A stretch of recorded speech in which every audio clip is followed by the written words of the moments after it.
এমন একটা স্ত্রী যদি পাইয়া থাকো রে মুমিন, তুমি বাইরে বাইরে কষ্ট করবা, তোমার স্ত্রী ঘরে বসে নামাজ পড়বে, যায় নামাজ বিছাইয়া দোয়া করবে, জান্নাতের বাগান তুমি পেয়েছো। মদিনার নবী বলেন, আমি মুহাম্মদের জীবনটাও শুরু জীবনটাই এমন ছিল।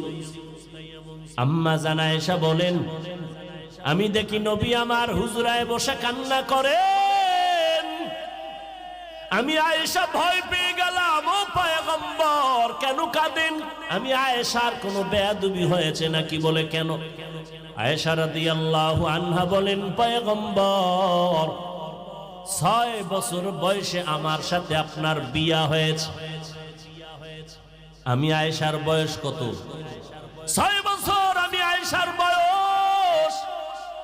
আপনার সাথে তখন আমার বিবাহের বন্ধন হলো। আমি আয়েশার যখন 9 বছর বয়স হলো, তখন আমি আপনার ঘরে আসলাম। ও পয়গম্বর, আমার বয়স মাত্র চলতেছে এখন 10, 11, 12। আম্মা জান আয়েশার 6 বছরে বিয়া, 9 বছরে নবীর ঘরে আসলেন। আম্মা জান আয়েশা রাদিয়াল্লাহু আনহার 18 বছর যখন হলো, তখন আমার নবী দুনিয়া থেকে বিদায় হয়ে চলে গেলেন। আর আমার এলাকায় আমার বোনের বয়স 20-25 হইয়াও যায়, আর পরও বিয়ার খবর নাই।